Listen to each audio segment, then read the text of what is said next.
सैयद शबाब बुखारी जिंदाबाद।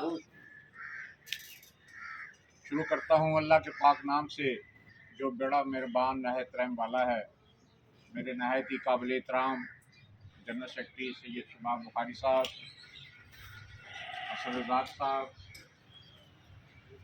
गुलाम Mohammad Balti chief organiser साहब, मेरे एडिशनल जनरल सेक्रेटरी और मेरे चौधरी शमरेज साहब सीनियर वाइस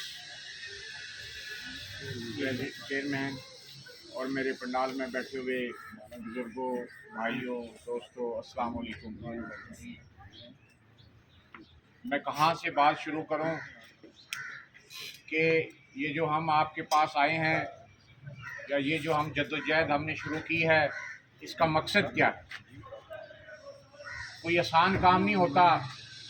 आप अपने जेब से खर्च करके कोई तारीख शुरू करें, कोई काम शुरू करें, अपने मज़दूर भाइयों की खिदमत करें। हम आपके पास मज़दूर खड़े हैं और इससे पहले हमने सीडीए में इस तरह नुमाइंदगी नहीं की। आपकी तरह हम भी इन लोगों के पीछे नारे मारते रहे हैं, चलते रहे हैं, लेकिन 18 साल हो गए मेरे भाइयों। उससे पहले 19 साल हो गए थे, उसके बाद प्लाट मिले थे। और हमने ये देखा जब कि 18 साल होने के बावजूद ये प्लाटों की तरफ तवज्जो नहीं दे रहे।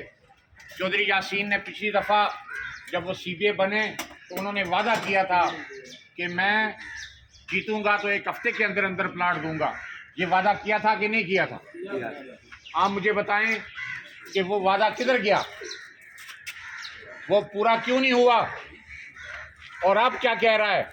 अब कहता है कि मुझे वोट दो। मेरी चेयरमैन से बात हो गई है, मेरी बोर्ड मेंबरान से बात हो गई है, इंशाल्लाह इलेक्शन जीत के मैं फिर आपको प्लाट दूँ। मेरे भाइयों, ये क्या हमारे साथ फ्रॉड कर रहे हैं, क्या धोखा कर रहे हैं, और ये हमारे ऊपर मसल्लत हैं। ये एक माफिया है। ये जो क़यादत सैयद शबाब बुखारी की सूरत में आपके सामने आई है, ये एक मकसद लेके आई है। ये एक जद्दोजहद का नाम है कि हमने इन माफिया से जान छुड़ानी है। और जिस जिस जिस जगह पे हम जा रहे हैं, जहाँ जहाँ हम जा रहे हैं, अल्हम्दुलिल्लाह आप जैसे भाई हमारे साथ खड़े हो रहे हैं। और इंशाअल्लाह ताला इनकी नमूदो नुमाइश में नहीं आना आपने, इनके नारों को नहीं देखना। कि फिर आपके पास आएंगे, फिर आपसे वादे करेंगे, लेकिन अंजाम वही होगा जो पहले हुआ है।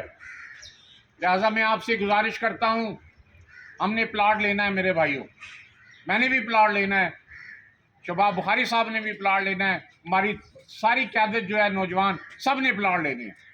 लेकिन मेरे भाइयों, मेरे वालिद साहब सीडीए में खिदमत सर अंजाम दे के रिटायर हो गए, अल्लाह को प्यारे हो गए, प्लाट नहीं मिला। शबाब बुखारी साहब के वालिद साहब रिटायर हो गए, फोत हो गए, प्लाट नहीं मिला। इसका ज़िम्मेदार कौन है मेरे भाइयों? ज़रा सोचे। और आप जैसे कितने आपके बुजुर्ग हैं जो चले गए और उन्हें प्लाट नहीं मिला, बच्चों की भर्ती नहीं हुई। ये वादा करते हैं हर दफ़ा कि हम बच्चों की, आपके बच्चे भर्ती कराएंगे, आपको प्लाट दिलाएंगे, लेकिन ये उसके बाद ये क्या करते हैं? ये आपसे पूरा हाथ भी नहीं मिलाते। ये बहुत बड़ा माफिया बन चुका है। ये डाकू हैं, डाकू। ये आपको कहते हैं हम स्लिपें देखो, हमने आपकी तनख्वाहें बढ़ाई हैं। हम इनको कहते हैं आप भी ये कहें कि आप ये भी बताओ कि आपने अपने असासे कितने बनाए, आपकी जायदादें कितनी बन गई हैं। ये चौधरी यासीन जो है ये अरबपति बन गया है। किस तरह बन गया? एक इलेक्ट्रिशियन, ये जब भर्ती हुआ था, जब ये सेक्रेटेरिएट में था, तो ये अपनी टांगों के साथ कपर की तारें बांध के लाया करता था और फिर आके बेचता था। खुदा की कसम, टैंकी के नीचे ये सोया करता था। और आज ये मजदूरों के वोट से ये चौधरी बन गए। लेकिन नहीं भाइयों, आखिर किसी ने तो उठना था, किसी ने तो ये ऐलान बगावत बुलंद करना था। कौन उठेगा मुझे बताओ?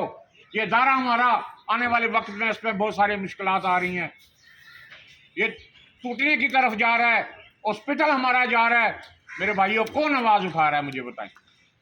इनको कोई गर्ज नहीं है ये हम हैं गरीब लोग, हमारे बच्चे सीडी अस्पताल से इलाज करवाते हैं, इनके बच्चे इलाज नहीं करवाते। इनके बच्चों के पास गाड़ियां 60-60, 70-70 लाख की गाड़ियां हैं मेरे भाइयों, कहाँ से आई हैं वो? 4-4, 8-8 मकान इस्लामाबाद में इनके हैं। ये इनसे पूछे तो सही, एक इलेक्ट्रीशियन, एक सुपरवाइजर इतनी प्रॉपर्टी कैसे बना सकता है, इतनी जायदाद कैसे? आपने बनाई है? जो मेरे पुराने बुजुर्ग बैठे हुए हैं, आपने भी कोई घर बना लिया इस्लामाबाद में? नहीं बनाया, बताए ना जी। किसी ने बना लिया सीडीए की सर्विस से? नहीं बनाया। तो उन्होंने कैसे बना ली? 9 लाख या 10 लाख जो चंदा आता है मेरे भाइयों, वो ये कहाँ खर्च करते हैं? इनसे हम पूछेंगे। ये अमानुल्लाह, ये उसके साथ यासीन के साथ मिला हुआ था शुरू से ही। ये एक 10 काम यासीन ने करवाना थे, 2 अमानुल्लाह के हो जाते थे। तो यासीन कहता था कि मेरे सामने अमानुल्लाह खड़ा रहे, मुझे मेहनत की ज़रूरत ही नहीं। और ये दोनों जिम्मेदार हैं अदारा तबाह कर। मेरे भाइयों, ये अदारा हमारा है, ये रिटायर हो चुके हैं, हमने अपने घर को बचाना, इसकी सरबराही हमने करनी है। कोई आउटसाइडर, कोई रिटायर नहीं कर सकता। हमारा काम है आपको शौर देना, हमारा काम है आपको जगाना। एक एक तिनका मिलके, एक एक कतरा मिलके समंदर बनेगा। और अल्हम्दुलिल्लाह हमें अफसोस ये है कि हमें टाइम बहुत कम मिला है। हमने NIRC में रिक्वेस्ट की है कि आफ्टर रमज़ान के बाद इलेक्शन करवाएं, तो हम पूरे साइडें करेंगे, हम इनको बताते कि इलेक्शन क्या होता है और